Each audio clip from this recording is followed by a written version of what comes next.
everybody. It's July 7th, 2018. I'm Justin Castelli. This is All About Your Benjamins and your weekly mixtape and weekend review. First off, hope everybody had a great 4th of July holiday, safe, good time with family, and got back to the work week feeling good and enjoying a little bit of time off in the middle of the week. Despite it being a shortened week, a lot of headlines to cover this week, so we'll try to get through them pretty quickly, some big ones out there, and I'll wrap it up with some fun ones on the end. So first and foremost, we've been talking about this trade war and the tariffs between the US and China and some other countries. Well, Friday, the trade war with China officially was started.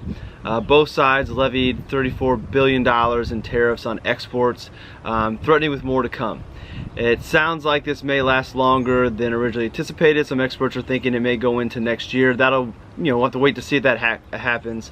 But in an interesting turn of events, a lot of the industries that are going to be affected, at least immediately, with the tariffs tend to be Trump supporting industries like agriculture.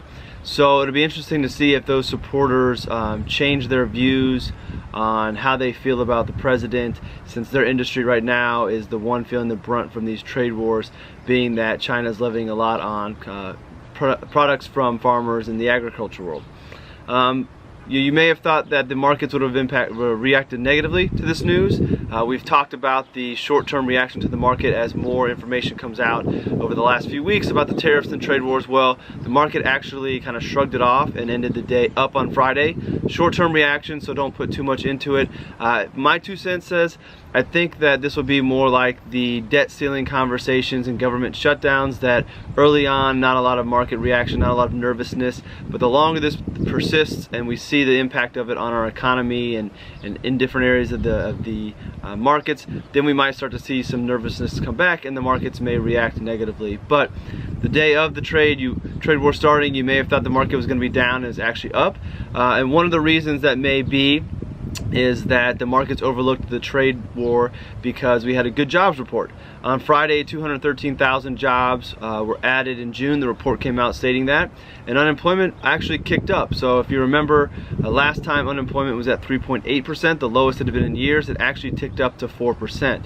So if we had a good jobs report, how did that happen? Well, because jobs are doing well right now and the employment picture is looking good, you have more people joining from the sidelines to look for employment. So the unemployment number, you may or may not know, does not include those people who have just given up and said, you know what, I'm not looking for a job anymore, I just give up, I'm sitting on the sidelines.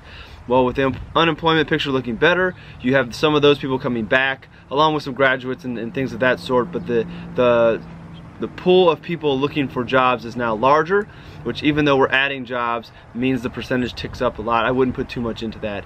But for those people who have been frustrated by the labor markets, those coming into the labor market out of college, this is all a good sign. So the good jobs number helped offset some of the trade war information and gave us a good day on the market on Friday, but that's one day in the long investment timeline that you have, so don't get too excited or too negative when those things happen.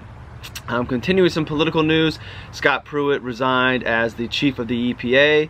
Another one of our individuals in a leadership role, behaving badly, allegedly. There's some news about his abuse of power with travel and employment for his wife, his living arrangements, and then just his overall approach to environmental policies. So he's out. We'll be looking for a new one. I read that the front runner is actually coming from the coal industry, so that'll be interesting to have somebody from the coal industry leading the EPA. Not a lot of news impacting the market, but it is a big news, I think, when it comes to leadership changing in roles like this, which we've seen a lot over the last couple years. So Pruitt is out at the EPA. Our final economic headline, before we end with a couple lighter topics, the Federal Reserve released their minutes from their June meeting, revealing they could continue to raise rates into next year. So that maybe not a huge surprise, but they're concerned about inflation, like we've talked about before. So they're going to continue to raise rates to keep the level of growth in the economy slow. You may think that's backwards, but you don't want the economy to grow too fast. That'll bring on inflation and some other issues that could cause us to have an economic downturn. Economic downturns are normal, though. If you've ever had a business class, there's the business cycle. Recessions are part of that, so it's not that we can avoid that, but if we can minimize those and make them to not be like 2008 again, that's what the Fed wants to try to do. No indication that the Fed is going to be speeding up the pace that they're raising rates, just that they're going to continue to do into next year. So I always kind of keep you up to date with what the Fed's doing, because it has a lot of implications about the economy, our earnings and our interest, and our savings accounts, and what we have to pay to borrow. So those were the notes that came out from last month's meeting. Switching to non-economic and political news. The World Cup's going on, and as we get closer to the end of the World Cup, I thought it'd be fun to share a New York Times article that examines the flop of Neymar. So Neymar is a top 5 player in the world, plays for Brazil, but is very well known for flopping on the soccer field.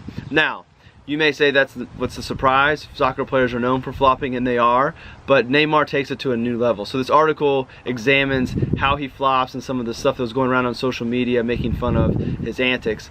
Great player, unfortunately kind of takes away from some of that by his flopping. Makes me think a little bit about LeBron James, which goes into our final headline for the week. The NBA free agency market got off to a boom of a start with LeBron James leaving Cleveland to go to the Lakers, along with our beloved Lance Stephenson from the Pacers is going to be joining him, which is, I think, hilarious.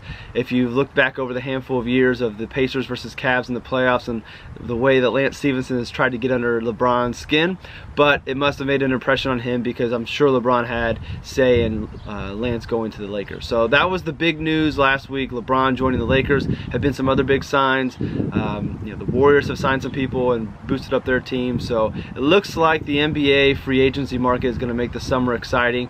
We will be following along because we're big basketball fans, but I thought instead of always having all of the economic and political news, we did on a couple sports news just to lighten the mood. So that is your weekend review video. Be sure to check all of the blog posts below in the mixtape. If you're watching this on YouTube or on Instagram TV, head on over to allaboutyourbenjamins.com. Find the weekly mixtape so you can read the articles that we covered in this video, and also the blog posts in the mixtape below. And while you're there, be sure to subscribe so you don't miss out on anything all about your Benjamins. Have some great podcast episodes coming up, and also had the great one from the Evidence-Based Investing Conference, where I asked people what's the one thing they wish they knew about money when they were younger. Had a lot of great responses, a lot of great feedback. It made me excited about that episode and trying to do more of those in the future, which I will be doing at the March for the Fallen in September. So there'll be a bunch of us that will be marching. You've heard me talk about this in my training, but I'll be posing one question to people as we walk on our march for 28 miles with 35 pounds on our backpack, so it should be interesting. So with that, I will let you get to your weekend and see you at the next episode.